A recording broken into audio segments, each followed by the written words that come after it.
Well, here we go. It's week 3 of the NFL, and we got the Eagles taking on the Bengals. Who would have thought that this was going to be a must-win game? And I'm here to tell you, it is a must-win game.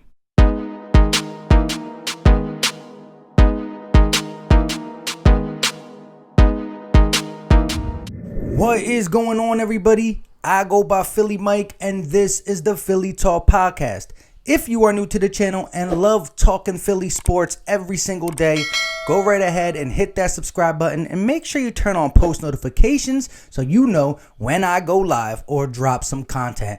On that note, if you realize the magnitude of this game, it's only week 3. It's only the Cincinnati Bengals, but we can't take them lightly, and we must come out this week with the W. Smash that like button. With all that being said, let's jump into the Eagles versus Bengals preview. As we all know, both these teams come into this week 3 matchup trying to get in the win column. You got the 0-2 Bengals going against the 0-2 Eagles. And listen, these are two totally different 0-2 teams. You got the Cincinnati Bengals, who were the worst team in the NFL last year, who got the number 1 pick and was able to get their franchise quarterback in Joe Burrow. They got a young head coach, and they're trying to find their identity. Now on the Eagles' hand, you got Doug Peterson and Carson Wentz going into their 5th year. We brought speed in, we revamped the defense, and nothing has seemed to work because we're 0-2. The defense stinks, the offense stinks, and the coach and quarterback are on different pages. You would have never thought that the Philadelphia Eagles won the NFC East last year the way they played in these two performances. I mean, it was bad from top to bottom. But we got a chance to right this ship this Sunday. It starts now. I mean, we go 0-3. This team pretty much gave up. But if we get a W, I don't care who it is, every win in the National Football League counts. Ask the Dallas Cowboys about that win last week. If we can get a win, the morale will be up, the players feel good, the fans feel good, and we build off that. So this Sunday, it starts with just win. So let's get into the stats for the Bengals and the Eagles. Let's start with the rush defense for the Eagles and the Bengals. The Eagles allow a $135 on the ground because of that Rams game, a 3.6 yards per carry, and 4 rushing touchdowns on the seasons, where the Bengals allow 185 yards per game, a 5 yards per carry, and also 4 touchdowns on the season when it comes to the rush defense. Let's go to the pass defense. The Eagles allow 208.5 yards per game via the pass. They averaged 2 sacks per game on the season, and they allowed 4 passing touchdowns in 2020. Now, the Bengals allowed 213 yards per game through the air. They averaged 1 sack per game, and they have allowed 2 passing touchdowns on the season. When it comes to offense, the Eagles averaged 225 yards via the pass and 89 yards on the ground, and were only averaging 18 points per game, which gotta change.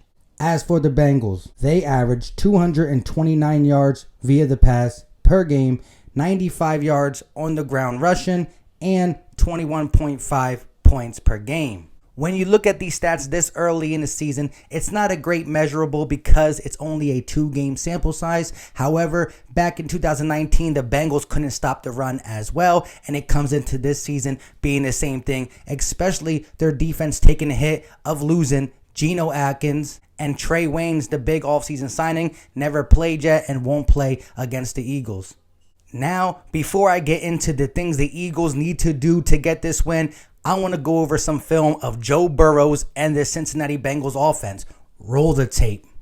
Bengals versus Chargers. Burrow is going to move the running back in motion to see the play, and here you go. Empty set spread offense. You got 2 slants, a comeback route, a running back screen if you want out there, and a deep out route, and he's going to hit AJ Green on this slant. It's an easy conversion, but he spreads it out and picks his poison. The Bengals do this a lot so far in 2020. We're going to be seeing a lot of 5 receiver empty back sets, and Joe Burrow kind of wasn't ready for the ball, but he gets it and completes a quick one to AJ Green. Another empty back spread set, and I'm not going to really draw this up because Burrows is going to call his own number, a quarterback draw for a 23-yard touchdown. He's an athlete. He'll scramble on 3rd downs, and there's going to be design runs we got to watch out for. Again, another empty set spread, and the defense is showing different looks. Joe Burrow has a lot of communication at the line of scrimmage. The coach allows him to do that even though he's a rookie.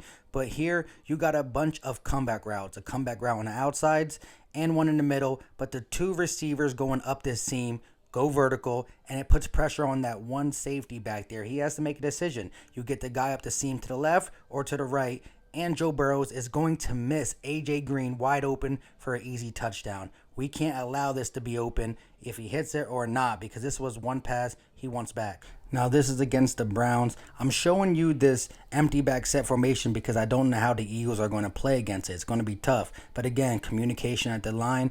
Burrow's working it. And here you go. You got a vertical route. You got a 5 and out, a 5 and in. And on the left side, you got A.J. Green running a pick route for Tyler Boyd. And Joe Burrow is going to hit him back shoulder for a key first down. Simple. Pick play, hit him on the back shoulder, and he converts for the first down. Staying with the same concept, an empty back set, spread offense. The running back motions out to see what the defense does, and he's going to run a slant at the top of the screen. The receiver at the bottom of the screen is going to run a vertical route. The two receivers in the middle are trying to keep the safeties honest. The tight end's going to run a vertical route, but tapered to the sideline. If that safety stays with the middle route for 1 second, it's going to be a touchdown for the tight end, and he's too late to recover. Like I said, easy touchdown. And this is what I hope our offense can do to their defense. Establish the run. I mean, you're going to have Kareem Hunt go in between the tackles and just find a hole, can't tackle, and take it for a nice game. And once you make them respect your run, you can do this. Play action. They think he's going to run it. They're going to put people up in the box. You've seen the safety come down. He's going to play action. Look how the defense reacts to the play action because how deadly the run has been throughout this game. Baker Mayfield rolls out, and Carson Wentz can throw on a run beautifully. We need to run these type of plays in this game. Easy completions for Carson. Now, let's talk about how the Eagles can beat the Bengals. And since I showed a lot of offense, let's start with the Bengals offense versus the Eagles defense. So, the Bengals offense, they will come out balanced if the score is close and run the ball. They like to run the ball in power sets, but they will run from the shotgun. But what I'm worried about when it comes to the Cincinnati Bengals offense is their empty set, spread these receivers out and go 5 wide. I'm not sure how we're going to match up and dime with the cornerbacks we have, the DBs we have. It's going to be tough. They got 5 legit receivers and A.J. Green, Tyler Boyd, T. Higgins, Alden Tate, Michael Thomas, not the guy from the Saints, but a guy who's pretty good. They can spread you out and do that. And when they're in an empty set, you have to show your hand as a defensive coordinator, which lets Joe Burrow switch things up at the line. And the guy is athletic. He can run. As you saw, a quarterback draw for a 23-yard run. And I watched more tape. He will scramble on key third down. So we got to watch out the design runs and also him just scrambling. And A.J. Green, he could be injury prone, but when playing, he still got some wheels. He can still catch the ball. We got to watch out for that. So that's what the Eagles got to watch out, that spread. They do it about 25%. Last year was only 9%, so they definitely ramped it up with Joe Burrow as their quarterback. However,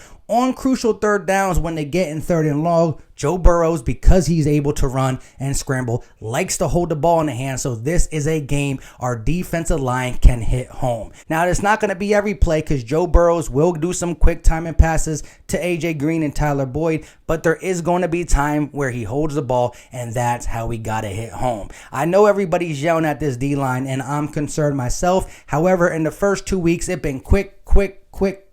Dwayne Haskins quick. Jared Goff quick, so the D-line can't hit home. And when you got third and short, it's not easy to get a pass rush, but when you put them in passing distance, they know they got to pass. It's 3rd and 8, 3rd and 7, 3rd and 10. This D-line can get home, and the offensive line is not super strong. The left tackle and right tackle are 2 newish type players. We can definitely eat. It's now or never to get this defense going against this team. As for the secondary, Joe Burrow is favoring A.J. Green, so you got to let Slay lock up. And Jim Schwartz, you got to send a linebacker once in a while on a blitz to rattle Joe Burrow. The defensive line got to hit home, like I said. And these cornerbacks got to press man. When they're playing man, they got to get up in their face so the quick slant, the quick pass ain't there, and the D-line can hit home.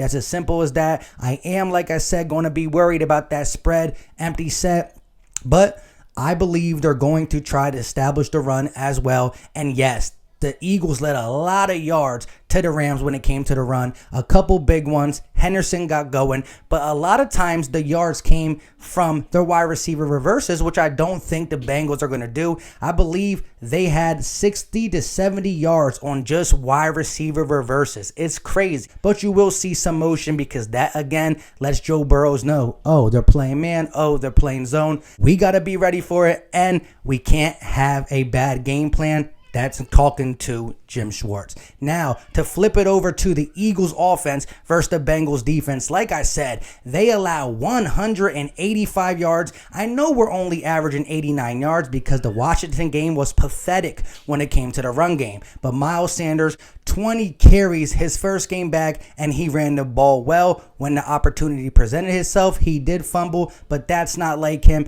I just saw Baker Mayfield use the run game to set up the big play action like I showed you in the video. We need to do that with Carson Wentz. Roll him out. Not really afraid of the defensive line getting sacks, but get him on the move. Get him some easy completions because if the run game is working, Cincinnati will bite on the play fake and you will have guys running free. Now, we all know that we played 81% 12-man personnel, and maybe that's just not allowing us to have speed out there. But the tight ends are going to have to beat the one-on-one matchups. We're not going to have to keep Dallas Goedert in to block as much. And yes, Jalen Reagor not being there will hurt. Now, I did hear Alshon Jeffrey practice today. I don't think he'll make it, but we got to take some shots to Djax. Only 2 shots in the Rams game. We have to take our shots. We don't got to go crazy with it, but we got to take our shots. But the most important thing is take care of the ball. The team that wins the turnover battle normally wins the game. And right now, mainly the turnovers are coming from Carson. Miles Sanders did fumble, but we got 6 turnovers on the season and only 1 takeaway. So we're -5 in that category, and that is a main reason why we're 0-2. And it all starts with Carson Wentz. So Carson Wentz is going to have to make or break this game, and that's really where the whole argument's been throughout this week. Can Carson turn it around? I believe he can turn it around, and he's going to be a big part of this win on Sunday, and the offense will get clicking. The passing game still needs some timing work, but it's going to get clicking through the run game. With all that being said, just to go over it, we need Carson Wentz to take care of the ball, establish the run game, play action, and some quick timing passes, and then take a shot over the top. As for the defense, Slay needs to stay on AJ Green, and I don't know how we're going to watch that empty spread offense when they got 5 receivers set, but we're going to need to dig deep at corner. I think Trevor Williams will play. Maddox, Cravion, Nikel Roby-Coleman, get your best dime out there. And when it comes to the run, we cannot allow Mixon to do what Henderson did. So Fletcher Cox, get the abdomen ready because we're going to need you. Maybe you don't rush the passer good, but you're still a great run defender. So here's my final thought. The breakout player on the defense is going to be Darius Slay with his first interception as an Eagle. And on the offensive side of the ball, I'm going back to the guy I said last week, Miles Sanders, with over 150 combined yards receiving and rushing, and the Eagles win 27-20. Still kind of a close game. I have to see more before I put extra respect on the Eagles' name. Like I said, this team does not look like a good football team, but right here, I forgot where it is, deep down in my gut, I believe we can turn things around and be a better football team than what we're showing. So let me know all your thoughts in the comment section. Give me your score predictions. What do you think about that empty back set that Burrow and the Bengals like to do? How are we going to defend it? Give me all your thoughts when it comes to defense, offense, Carson, score prediction in the comment section. Until next time, y'all know what time it is. We out.